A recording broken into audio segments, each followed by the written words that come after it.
మంచి హుషారున్న కార్యకర్తలు అందరికీ భవిష్యత్తు ఉంటుందని కాంగ్రెస్ పెద్దలు కూడా మాకు చెప్పినారు. కాబట్టి మీరంతా కూడా ఈ కార్యక్రమంలో చురుగ్గా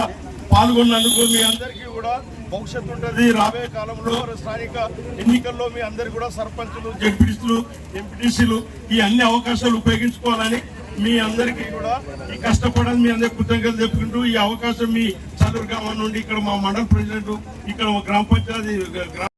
జై సంధాన్ కార్యక్రమానికి మేము కరీంనగర్ నుండి ఇక్కడ మండల అధ్యక్షులు గారికి, రఘుపాల్ రెడ్డి గారికి, గ్రామ శాఖ అధ్యక్షుడు శంకర్ గారికి,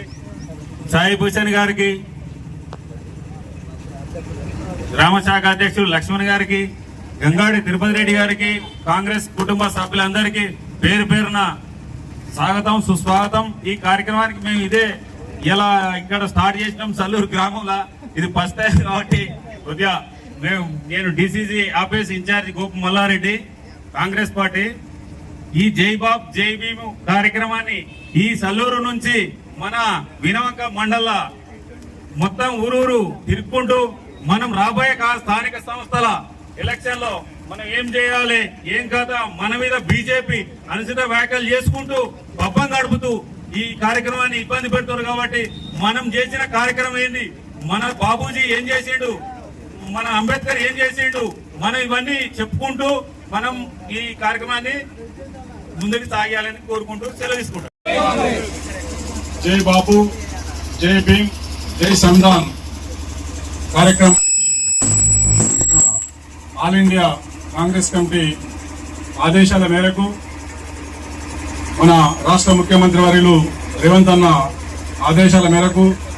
మన హుజూరాబాద్ కాన్స్టిట్యూన్సీ ఇన్ఛార్జ్ ప్రణవ్ బాబు గారి ఆదేశాల మేరకు జిల్లా కాంగ్రెస్ పార్టీ అధ్యక్షులు తన గారి ఆదేశాల మేరకు మన వీరవంక మండలంలో ఈరోజు మన కరీంనగర్ నుంచి విచ్చేసిన కరీంనగర్ పార్టీ ఉపాధ్యక్షులు కల్వల రామచంద్ర గారికి, అలాగే గోపు మల్లారెడ్డి గారికి, మరి కార్యక్రమంలో పాల్పంచుకుంటున్న మన వీరవంక మండల పార్టీ అధ్యక్షులు ఎక్కడి రఘుపాల్ రెడ్డి గారికి, సాయి భూషణ్ గారికి, యువ నాయకుడు రాకేష్ రెడ్డి గారికి, ఐలన్న గారికి,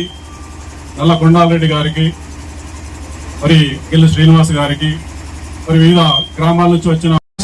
అంబేద్కర్ గారిని ఒక దళితుండైన అతన్ని అవమానపరిచినట్టే, మరి ఒక దళితుడిని అవమానపరిచినట్టు కాదు, భారతదేశ ప్రజలందరినీ అవమానపరిచినట్టే. కాబట్టి అందరి ఆలోచన చేసి మరి భారత రాజ్యాంగాన్ని రాయడానికి ఆయనకు తగినట్టు బెదాటి ఉంటే తప్పకుండా చేసేవాడు. మరి రానున్న ఎన్నికల్లో కూడా మరి ఆయనకు 250 కాదు, 200 కాదు, మరి మొత్తం డిపాజిట్ లేకుండానే చేయాలంటే తప్పకుండా భారత రాజ్యాంగం రాసిన అంబేద్కర్ గారి ఆశయాలకు అనుగుణంగా భారత రాజ్యాంగం రాసిన అంబేద్కర్ గారిని కించపరుస్తుంది. కాబట్టి మరి బీజేపీ పార్టీని మన రాష్ట్రంలో కాదు దేశంలో బొందబెట్టి రేపు రాబోయే ఎన్నికలలో తప్పకుండా మన రాహుల్ గాంధీ గారిని ప్రధానమంత్రిగా చేస్తేనే ఈ రాజ్యాంగం సురక్షితంగా ఉంటుంది. కాబట్టి మరి ఎందుకంటే మరి ఎక్కువ సీట్లు వస్తే అడిగేవారు ఉండరు. కాబట్టి తప్పకుండా రాజ్యాంగాన్ని మార్చే ఆలోచన కుట్రలు పన్నుతున్నారు. కాబట్టి దాన్ని తిప్పికొట్టాలంటే మనమందరం కలిసికట్టుగా ఉండి భారత రాజ్యాంగానికి అవమానపరచకుండా భారత రాజ్యాంగాన్ని కాపాడుకునే విధంగా కాంగ్రెస్ పార్టీకి కంకణబద్దులై అందరూ ప్రత్యేకంగా తప్పకుండా కాంగ్రెస్ పార్టీకి దేవుళ్ళు ఇచ్చి కాంగ్రెస్ పార్టీ ఉపాధ్యక్షులకు, ముఖ్యంగా ఇప్పులపల్లి గ్రామ అధ్యక్ష కార్యదర్శులకు నా యొక్క నమస్కారాలు తెలియజేసుకుంటూ మరి ఈ కార్యక్రమం మరి భారతదేశం మొత్తం నలుమూలలో మరి కాశ్మీర్ నుంచి కన్యాకుమారి వరకు అన్నట్టుగా మరి ప్రతి గ్రామంలో పాదయాత్ర చేపట్టడం జరుగుతుంది. దేనికంటే మరి భారత రాజ్యాంగం రాసిన డాక్టర్ బాబాసాహెబ్ అంబేద్కర్ గారు మరి వారు ఎంతో శ్రమపడి భారత ప్రజల కోసం మరి భారత ప్రజలు అందరికీ సమాన హక్కులు ఉండాలి, సమానంగా ఉండాలి, కులమత భేదాలకు తావు లేకుండా అందరు కలిసికట్టుగా ఉంటే బాగుంటుందనే ఆలోచనతో ఒక రాజ్యాంగాన్ని నిర్మిస్తే ఆ రాజ్యాంగం పట్ల రాజ్యాంగంతో ఎన్నికై మరి నిండు పార్లమెంట్ సభలో మరి తడిపారైనటువంటి అమిత్ షా గారు మరి ఆయన గతంలో వెలివేసిన వ్యక్తి, తడిపారైన వ్యక్తి, ఆ వ్యక్తి భారత రాజ్యాంగం రాసిన అంబేద్కర్ గారి గురించి అనుచిత వ్యాఖ్యలు చేసినందుకు నిరసనగా మరి ఎందుకంటే గ్రామాన తెలియదు మరి గ్రామంలో మరి అంబేద్కర్ గారు అంటే ఏంది, గాంధీ గారు అంటే ఏంది, ఈ రాజ్యాంగం అంటే ఏంటంటే కొంతమందికి తెలియకపోవచ్చు. దాన్ని వివరంగా చెప్పడానికి గ్రామ శాఖ ఆధ్వర్యంలో గ్రామంలో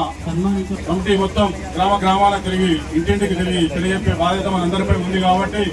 మరి అంబేద్కర్ గారు ఆనాడు రాస్తేనే ఈ రోజు మనం ఇలా స్వేచ్ఛగా సమానంగా తిరుగుతున్నాం. కాబట్టి మరి గాంధీ గారు 1924లో మరి స్వాతంత్రం పోరాడి కాంగ్రెస్ పార్టీని అప్పటి నుంచి ఇప్పటి వరకు దాదాపు 100 సంవత్సరాలు నిండుకొని ఉన్న సందర్భంగా గాంధీ గారిని మర్చిపోకుండా గాంధీ గారిని కూడా